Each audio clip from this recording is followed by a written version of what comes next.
हमने जीता डुमरी है, नजर बैरमो बागमारा टुंडी में भी रहेगी। निश्चित रहिए आप, हम खड़ा है। ये पागल जिद्दी जुनूनी टाइगर आप पे खड़ा है। आज देश की जितनी भी नेशनल मीडिया है, एक 30 सेकेंड ही सही जरा महतो का नाम उनको लेना पड़ता है। कोई नहीं जानता था जरा महतो को। जरा महतो खुद को, जरा महतो खुद जरा महतो को नहीं जानता था। कौन है जरा महतो? हुई जरा महतो। हार के भी मैं डुमरी में ही, जीत के मैं देख लूंगा बैरमो को, टेंशन मत लीजिए। लेकिन अगर मैं बैरमो में आता, जैसे अभी अनूप सिंह मिस्टर जीत गए हैं, शुभकामनाएं उनको। वैचारिक मतभेद है, कल भी रहेगा, लेकिन जो जनादेश है उसको तो सुनना होगा, उसको स्वागत करना होगा। तो अनूप सिंह जी को हमारी ओर से बधाई रहेगी। लेकिन आप भी जानते हो क्या करेंगे। डीओ उनके भाई को, रैक उनके जीजा जी को, ट्रांसपोर्टिंग उनके साले साहब को, बहनई को, जीजा को, साला को, भाई को। इसके अलावा अनूप सिंह जी कुछ विशेष आगे सोचेंगे नहीं। पूंजीवादी सोच के व्यक्ति हैं, साम्राज्यवादी सोच के व्यक्ति हैं, राजशाही सोच के व्यक्ति हैं। लेकिन फिर भी बैरमो के लोगों को जो भी उन्होंने निर्णय लिया है उसका भी स्वागत है। लेकिन हाँ, अगर ये आपका टाइगर जीत जाता है तो फिर बैरमो से ही झारखंड को अगर तब्दील नहीं करते तो फिर हम बेकार करते हैं। अगर हम जीत के आते हैं तो बैरमो में जितने भी वर्ग समुदाय के रहने वाले लोग हैं, हर एक वर्ग तक पहुंच पहुंच कर कम से कम एक एक व्यक्ति को तो जरूर लेके आते हैं। अनूप सिंह जी जीत गए हैं, उनकी बिरादरी के बाहर शायद ही कोई व्यक्ति आपको डीओ में, ट्रांसपोर्टिंग में दिख जाएगा। दिख जाए तो अच्छी बात है और गनीमत है। अगर हम जीत जाते हैं तो एक एक समाज के व्यक्ति को वहाँ खोज के लेके आते हैं। क्योंकि आर्थिक न्याय का मतलब ही होता है हर एक समाज, हर एक तबका के पास आर्थिक स्थिति सक्षम होना। तो खैर, जो जीत गई सो बात गई। लेकिन बैरमो के तमाम साथियों का बहुत बहुत धन्यवाद कि हमने एक दिन कार्यक्रम दिया और अपने वोट 60,000 तक पहुंचा दिए। बहुत बड़ी बात है, जीत है। बैरमो में हम अपना फ्यूचर देखेंगे, है फ्यूचर हमारा। और डुमरी का तो खैर वो भावनात्मक रहा है। विधायक बनने के बाद जो मेरा व्यवहार है वही विधायक बनने से पहले भी हमारा वही व्यवहार था। यानी विशेष कुछ परिवर्तन नहीं आया है। क्योंकि बीते 3 साल तो हम लोग ऐसे ही बिना पद के पावर में जी रहे थे। अपने निडरता से, अपने एग्रेशन से लोगों के काम निकाल लेते थे, तो लोगों का काम बना देते थे। लेकिन खैर, एक संवैधानिक पद होता है, हमें लगता है कि ये फीलिंग तभी आएगी जब सदन के अंदर जाकर अपने बातों को रखेंगे, अपनी ओथ सेरेमनी में, शपथ समारोह में भाग लेंगे, तब शायद फीलिंग हो कि हाँ विधायक बने हैं। लेकिन दिल से कहें तो अभी तक वो फीलिंग ही नहीं हो रहा है कि चलो भाई कुछ एक अचीवमेंट, एक गांव का लड़का, एक गरीब किसान 2 साल पहले जिसको कोई जानता नहीं था, बहुत गरीब से गरीब, आप जितना सोच सकते हैं, उस घर का लड़का आज विधायक बन चुका है। ये फीलिंग जरा भी नहीं हो रहा है। पता नहीं कोई क्या कारण है, मुझे नहीं आइडिया। शायद 3 सालों का वो अन्याय जुल्म लोगों का देखना, स्टूडेंट के साथ गलत होते हुए देखना, इन सारी चीज़ों से जो व्यक्तिगत एक इच्छा होती है वो कहीं ना कहीं समाप्त हो गई है। लेकिन हाँ, विधायक बनना क्यों, सरकार में आना क्यों? राज्य की कल्याण के लिए। अगर निजी होता तो कम से कम, भले चुनाव में हम लोग ज़्यादा सीट नहीं लाए, लेकिन व्यक्तिगत तौर पर तक खुशी होनी चाहिए थी। खैर, जो भी हो, राज्य की जनता का बहुत बहुत आभार, बहुत बहुत आभार। बहुत अच्छा वोट हमें प्राप्त हुआ।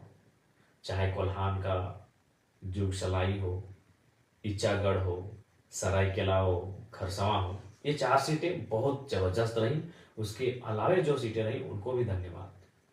अगर आप दक्षिणी छोटा नागपुर की बात करें तो तवाड़ में अच्छा खासा वोट रहा, सिल्ली में अच्छा खासा वोट रहा, कांके और खिजरी में भी, यानी दक्षिणी में भी 4 सीटें बहुत लाजवाब रही। उसके अलावा बाकी सीटों पे हम लोग अच्छा किए। आप अगर बाकी उसके बाद उत्तरी छोटा नागपुर, जो हम लोग का स्ट्रॉन्ग जोन, जहाँ हम लोगों ने डुमरी तो कर विजय फतह किया, उसके अलावे टुन्नी में 45,000 के आसपास, गोमिया में 60,000 के आसपास, रामगढ़ और मांडू में 70,000। बहुत ही सरप्राइजिंग विनिंग है। हम लोग तो मान ही रहे थे कि वो सीट विनिंग है हमारी, उस सीट को विन करेंगे। चंदन क्यारी में दूसरा स्थान। तो ऐसे सिंदरी में भी 36,000 के आसपास। तो ओवरऑल बहुत अच्छा फीडबैक। पहला चुनाव, फर्स्ट अटेम्प्ट चुनाव, प्लस युवाओं की टीम, नए लड़के कभी पॉलिटिक्स किए नहीं है, अगर किए नहीं तो कार्यकर्ता की हैसियत से किए हैं। एक किंग मेकर, एक नेतृत्वकर्ता की हैसियत से जो लड़के कभी पॉलिटिक्स किए नहीं हो, जो बहनें, वो जो महिलाएं, वो हमारी राजनीतिक दल में सम्मिलित हैं। उसके बाद भी इतना अच्छा प्रदर्शन, ये बहुत सुनहरा। और मैं बेरमो भूल रहा था 60,000 बेरमो। हालांकि बेरमो की तमाम जनता का बहुत आभार, बहुत प्यार मिला। हालांकि मलाल तो रहा, असल फतह तो करने का उद्देश्य बेरमो ही था। लेकिन हम भी तो कोई 30 मार का थोड़ी है। एक दिन का कार्यक्रम दिए थे, एक ही सभा हम बेरमो में किए, हमारी हार का कारण वही रहा। 18 तारीख की शाम को अभी कितना प्लानिंग किया गया कि हमको वहाँ नहीं जाने दिया जाए, बेरमो एंट्री नहीं हो मेरा। काश अगर बेरमो में हम जिस प्रकार डुमरी में हम शायद एक एक पंचायत तक एंट्री किए थे, डुमरी में 70 का 70 पंचायत एंट्री किए थे, तो उसी प्रकार अगर बेरमो का सारा पंचायत, जरेडी का 17, पेट्रोबार का 10, बेरमो का 19, चंद्रपुरा का 14, नगर में जो वार्ड है, अगर सारा को विजिट कर लेते हैं तो हमें विश्वास है चुनाव हमारे पक्ष में होता है और शायद 7,000 10,000 से चुनाव हम जीत जा गए होते हैं। लेकिन समय का अभाव था और हमने बेरमो के चुनाव को कार्यकर्ताओं पे ही छोड़ दिया था, जो कि अंतिम समय में निर्णय लिया था बेरमो चुनाव लड़ने का। अगर मेरी दिली इच्छा कही जाए और मेरा अगर निजी मत, तो मैं पुनः दोहराऊंगा, मेरी इच्छा मांडू और गोमिया थी। गोमिया इसलिए थी कि गोमिया में हम लोग फर्स्ट थे, और कोई भी अगर अगर हम अपना निजी स्वार्थ देखते हैं तो शायद हम गोमिया को चुनते हैं। लेकिन मेरी लड़ाई आउटसाइडर्स, माफिया, आउटसाइडर्स पूंजीपति, आउटसाइडर्स दबंग किस्म के लोग जो झारखंड की राजनीति को कब्जा कर रहे हैं, उनसे भी तो मेरी लड़ाई है।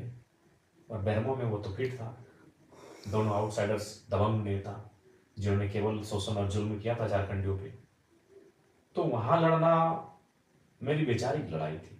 मैं बेरमो को छोड़ नहीं सकता था, बेरमो से मैं भाग नहीं सकता था, जबकि मुझे भी मालूम है कि उस सीट संकट में, ये डेंजर सीट है। डेंजर सीट इसलिए है कि लोकसभा के चुनाव में बेरमो से मुझे 53,000 वोट मिले थे, मैं तीसरे नंबर पे था, सबसे पीछे था टॉप में। द टॉप जो 3 लीडर थे उनमें सबसे पीछे था, नीचे था। लेकिन फिर मैंने साहस किया, क्योंकि ये टाइगर का जिगरा है भाई, वो हार जीत से ऊपर की सोचता है। मैं बेरमो में इसीलिए कूदा था कि मेरा मानना है कि बेरमो जहाँ सीसीएल है, जहाँ बीसी आउटसोर्सिंग है, जहाँ डीबीसी है, तमाम योजनाएं हैं, वहाँ मैं आऊँगा तो आर्थिक न्याय की बात करूँगा। खैर बेरमो हार के भी मैं डुमरी में ही जीत के मैं देख लूंगा बेरमो को, टेंशन मत लीजिए। लेकिन अगर मैं बेरमो में आता, इससे अभी अनूप सिंह मिस्टर जीत गए हैं, शुभकामनाएं उनको। वैचारिक मतभेद है, कल भी रहेगा, लेकिन जो जनादेश है उसको तो सुनना होगा, उसको स्वागत करना होगा। तो अनूप सिंह जी को हमारी ओर से बधाई रहेगी। लेकिन आप भी जानते हो क्या करेंगे, डीओ उनके भाई को, रैक उनके जीजा जी को, ट्रांसपोर्टिंग उनके साले साहब को, बहनई को, जीजा को, साला को, भाई को। इसके अलावा अनूप सिंह जी कुछ विशेष आगे सोचेंगे नहीं। पूंजीवादी सोच के व्यक्ति हैं, साम्राज्यवादी सोच के व्यक्ति हैं, राजशाही सोच के व्यक्ति हैं, लेकिन फिर भी बेरमो के लोगों को जो भी उन्होंने निर्णय लिया है उसका भी स्वागत है। लेकिन हाँ, अगर ये आपका टाइगर जीत जाता तो फिर बेरमो से ही झारखंड को अगर तब्दील नहीं करते तो फिर हम बेकार करते हैं। अगर हम जीत के आते तो बेरमो में जितने भी वर्ग समुदाय के रहने वाले लोग हैं, हर एक वर्ग तक पहुंच कर कम से कम एक एक व्यक्ति को तो जरूर लेके आते हैं।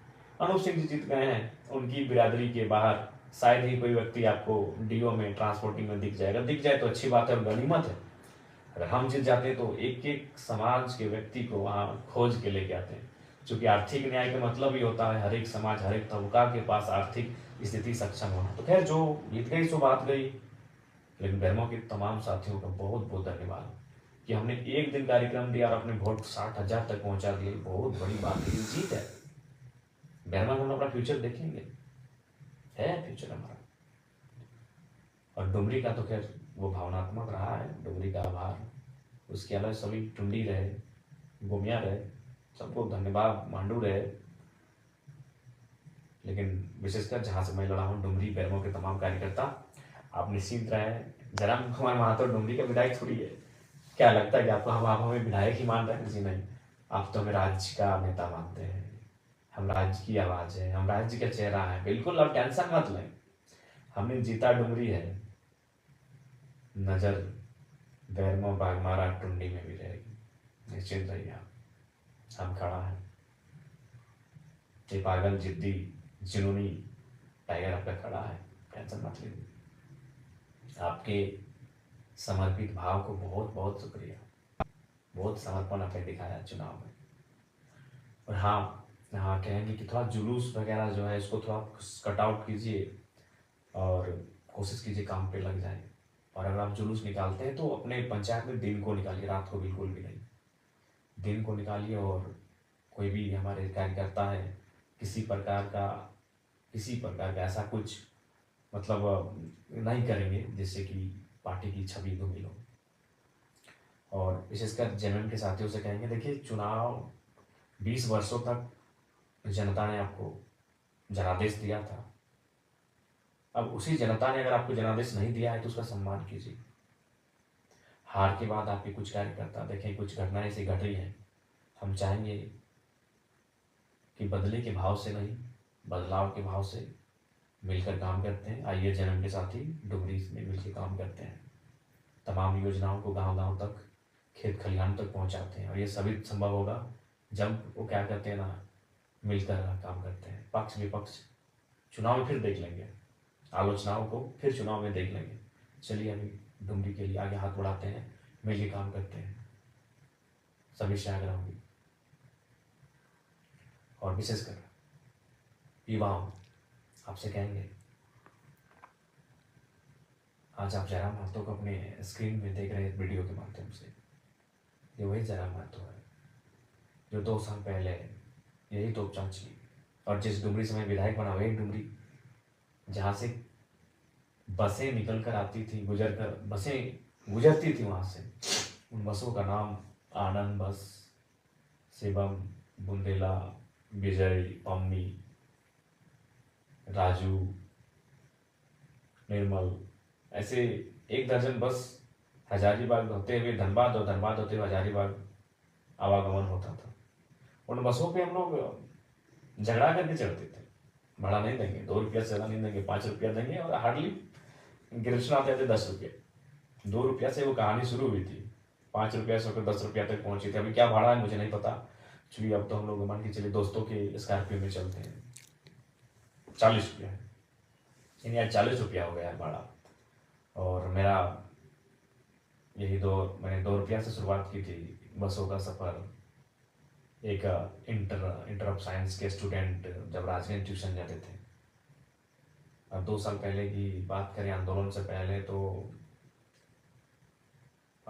यही मैंने अपने मास्टर्स को कंप्लीट करके पीएचडी को ज्वाइन किया था। यानी जो लड़के को आप देख रहे हैं आज एक विधायक के रूप में, ये लड़का कल्पना सोरेन जी की तरह कोई राजघराने से नहीं, पाकुड़ की जो विधायक बनी आलमगीर आलम की अर्धांगिनी, उनकी तरह कोई राजघराने की नहीं है। मेरे हिसाब से राजघराना मतलब विधायक का घर, मैं उसको राजघराना कहता हूँ। सुन लीजिए पहली बात को, पूर्णिमा साहू जी जमशेदपुर से जीती जो रघुवर दास की पुतोहू है, मैं उस राजघराने से नहीं हूँ। तो जयराम कुमार महतो को बड़ी करीब से आप देखिए, आज से महज 3 साल पहले मेरी तस्वीर शायद सोशल मीडिया में होगी, जाके देखिएगा। एक दुबला पतला सा लड़का, मासूम सा लड़का, मासूमियत चेहरे में, आंखों में एक सपना कि कुछ करेंगे, वो सपना कुछ बनने का। कि गरीब परिवार से संबंध रखते हैं, बहुत खर्च हुआ है पढ़ाई लिखाई में, तो कुछ बने, क्या बने, कुछ भी, कोई बहाली आए उसको भरें, टीचर की बहाली हो, प्रोफेसर की बहाली हो। और उससे पहले जब पीएचडी नहीं किए थे तो उससे पहले सीआरपीएफ की बहाली हो, आर्मी की बहाली हो, रेलवे की बहाली हो, उन बहालियों को फॉर्म भरना, उनके लिए मेहनत करना, ये चीज़ रहा है। वही लड़का आपके सामने आज आपके स्क्रीन में है, और यकीन मानिए वो लड़का विधायक है। हालांकि हमको ज़्यादा कोई एक्स्ट्रा फीलिंग नहीं हो रहा है विधायक बनने का, लेकिन आप यकीन कीजिए ये जयराम महतो विधायक है। मैं ये आपको इसलिए संदेश दे रहा हूँ कि सपने देखिए, मेहनत कीजिए, संघर्ष कीजिए। कौन जानता था जयराम महतो को? आज मीडिया में भले नेगेटिव बोले या पॉजिटिव बोले, आज देश की जितनी भी नेशनल मीडिया है, एक 30 सेकेंड ही सही जयराम महतो का नाम उनको लेना पड़ता है। कोई नहीं जानता था जयराम महतो को। जयराम महतो खुद को, जयराम महतो खुद जयराम महतो को नहीं जानता था। कौन है जयराम महतो? हुई जयराम महतो? क्या था दिनचर्या हमारा? सुबह मॉर्निंग में उठना, घर से 600-700 मीटर दूरी में मैदान फुटबॉल का, वहाँ दोस्तों के साथ आकर सुबह वही बैठकर डिस्कशन, वहाँ से जोरिया तक जाना, जोरिया में फिर नहाना धोना और बसों में बैठकर फिर कॉलेज तक पहुँचना, फिर कॉलेज से रिटर्न आना, बीच में 2-4 घंटों का ट्यूशन लेना, शाम को एनी हाउ खेल का मैदान, चाहे फुटबॉल हो, क्रिकेट हो या वॉलीबॉल, ये 3 चीज़ों का शौकीन। एनी हाउ कुछ भी हो जाए, मौसम खराब हो, कोई मतलब नहीं, 2-3 घंटा खेल के मैदान में, फिर रात को ट्यूशन, सेल्फ स्टडी, फिर सुबह फिर एक दौर आया जब मास्टर ऑफ आर्ट्स यानी एमए की परीक्षा को मैंने इंग्लिश लिटरेचर से प्रथम श्रेणी से उत्तीर्ण किया पीके रॉय मेमोरियल कॉलेज से। तो एक दिन की घटना है, मैं नहाने के लिए जोरिया जा रहा था। जोरिया जिसको आप छोटी नदी कह सकते हैं, अगर आप सभी नहीं समझते कि जोरिया का क्या मतलब है, तो छोटी नाला नदी कह सकते हैं। तो वहाँ कुछ हमारे बगल में जो एक सरकारी +2 हाई स्कूल है, बच्चे क्लास को छोड़ के बाहर बैठे थे। तो बच्चों को तो पहले हमने चूंकि पकड़ा उनको अपने साथियों के साथ, उनको पकड़ के प्रिंसिपल के पास हम लोग कंप्लेंट करने के लिए गए कि सर क्या हो रहा है, स्कूल का टाइम है, आपके बच्चे जोरिया के किनारे घाट में बैठे हैं नदी के सामने। तो प्रिंसिपल साहब ने बड़ी मार्मिक बात कही कि जयराम बाबू, सरकारी विद्यालयों की व्यवस्था ऐसी है कि शिक्षक की कमी है और हम लोग मेंटेन नहीं कर पाते हैं। तो बातों बातों में उन्होंने कहा कि आप भी तो सुने इसी साल एमए पास किए हैं, तो एक काम कीजिए, जब आप एमए पास किए हैं और जाहिर सी बात है आप कंपटीशन वगैरह की तैयारी करेंगे, नौकरी पाने की तैयारी करेंगे, तो जब तक वो नहीं होता है तब तक आपसे अनुरोध है कि 2 घंटा आप हमारे स्कूल में क्लास ले लीजिए। हम गए थे शिकायत करने के लिए कुछ बच्चों का कि बाहर भाग के आए हैं स्कूल के टाइम में, और हमें क्या, हमें उल्टा प्रिंसिपल ने कहा कि आप पढ़े लिखे हैं तो 2 घंटा पढ़ा दीजिए। बोला ठीक है सर, पर उन्होंने कहा कि ठीक है, लेकिन कंडीशन है कि आप एक आवेदन लिख के दीजिए और अपना जो सारा सर्टिफिकेट्स एमए का, बीए का, इंटर का और मैट्रिक का सर्टिफिकेट इंक्लूड करके कि हम भाई निःशुल्क शिक्षा देंगे, भविष्य में आप किसी प्रकार का दावा नहीं करेंगे। बोले ठीक है सर। हम गए थे भाई शिकायत करने, अब तो हम खुद प्रिंसिपल महोदय की बातों में या बात भी ऐसा विषय उन्होंने कह दिया कि पढ़े लिखे हैं। तो फिर हमने कहा ठीक है, तो वो शायद सितंबर का महीना था, 2017 का टाइम था। हमने उसी साल जुलाई अगस्त में मास्टर ऑफ आर्ट्स को कंप्लीट किया था। और जब गए क्लास लेने के लिए तो पहला ही दिन जो माहौल क्रिएट हुआ, चूँकि आप भी जानते हैं कि पूरे राज्य ने मेरे भाषणों को सुना, तो लीडर और लेक्चरर में एक क्वालिटी समान होती है कि जब वो अगर बेहतरीन लेक्चरर हो, बेहतरीन लीडर हो, तो जब वो बोलता है तो लोग सुनते हैं। तो वही क्लास में मेरे साथ हुआ। जब मैं बच्चों को पढ़ाने लगा, जब मैं उनको एक्सप्लेन करके समझाने लगा, तो पूरा क्लास सन्नाटा, शांत और सुनने लगे। तो इससे क्या हुआ कि डिमांड्स बढ़ गई और प्रिंसिपल ने रिक्वेस्ट किया कि नहीं, हम तो आपको ऐसे ही बोले थे कि भाई टीचर की कमी है, लेकिन अब आपसे रिक्वेस्ट होगा जब तक आप कुछ बनते नहीं है, कुछ करते नहीं अपने लिए, तो 1-2 घंटा पर डे निकाल के यहाँ बच्चों को पढ़ा दीजिए। वो सिलसिला चलता गया चलता गया और 4 साल बीत गए। यकीन मानिए 4 साल।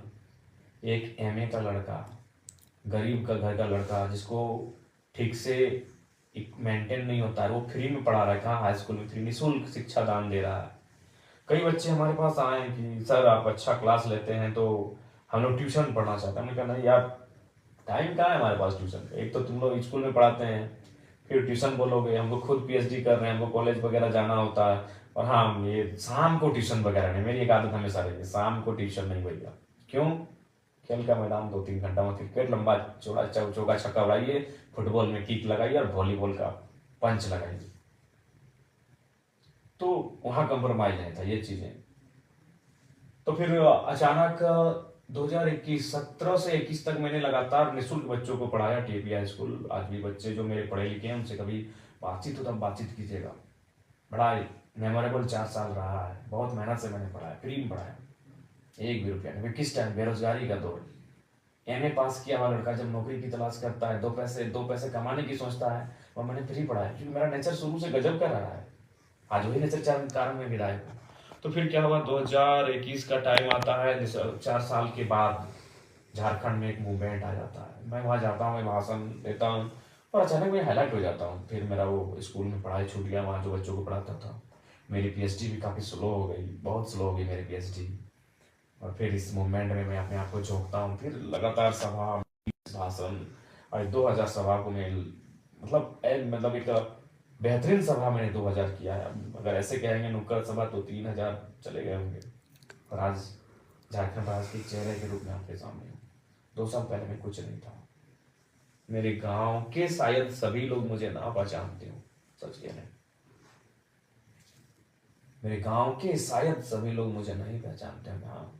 लेकिन आज दिल्ली में इस लड़के की चर्चा हो रही, इसलिए मैं आपको ये कह रहा हूँ। मैं अपनी तारीफ नहीं कर रहा हूँ, मैं इसलिए आपको कह रहा हूँ कि भी सपने देखिए।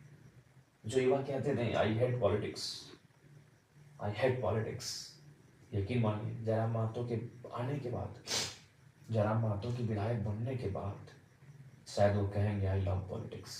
और करना होगा, पॉलिटिक्स से लव करना चाहिए, क्योंकि अगर आप पॉलिटिक्स से लव नहीं करते ना, तो सोच लीजिए आप देश से भी लव नहीं करते। क्यों मालूम है ना? आपका देश पॉलिटिकल है। आपका देश इंडिया जो है वो पॉलिटिकल कंट्री है। बिना पॉलिटिक्स से कुछ काम नहीं होगा। पॉलिटिक्स मतलब क्या? देश चलाने के लिए नियम चाहिए। नियम कौन बनाते हैं? पॉलिटिशियन। तो जो लोग कहते हैं आई हेट पॉलिटिक्स, मतलब वो अपने देश से हेट करते हैं, कॉन्स्टिट्यूशन से हेट करते हैं, इसका मतलब। तो इसलिए आई हेट पॉलिटिक्स करने वाले युवा शायद जयराम महतो को देखकर अब आई लव पॉलिटिक्स की गाथा आवाज को बुलंद करेंगे। ठीक है, सपने बड़े देखिए, सपनों को पूरा करने के लिए पागल हो जाइए। जैसे आज हमने, बिल्कुल पागलपंथी की हद है। कभी करीब से देखिएगा हमारे आंखों को, हमारे इस चेहरे को। बहुत झेला है इन 3 सालों को, खासकर ये जो 40 दिन पार हुआ ना साथी, क्या बताएं, बहुत झेला है। सपने देखिए, मेहनत कीजिए उसे पूरा करने के लिए। आज जीत हार छोड़िए, आज चर्चा का विषय अगर है तो संघर्ष के कारण है। इसलिए आप सभी से आग्रह है, मेहनत कीजिए। पुनः डुमरी और बैरमो को धन्यवाद, क्योंकि मैं वहाँ से स्वयं प्रत्याशी था। बाकी तमाम झारखंड को धन्यवाद, क्योंकि मेरी पार्टी के तमाम जो कैंडिडेट्स रहे उनको बहुत जोरदार समर्थन मिला। सबको धन्यवाद। जोहार, नमस्कार, आदाब, जय हिंद, जय भारत, जय झारखंड। और बस यही कहेंगे, सबका शुक्रिया। मिल के काम करते हैं। जय वालों को भी कहेंगे, ये आपसी मनमुटाव को छोड़िए। 20 साल आपने संभाला, अब अगर जनता ने मौका दिया है तो चलिए साथ चलते हैं। सबको जोहार।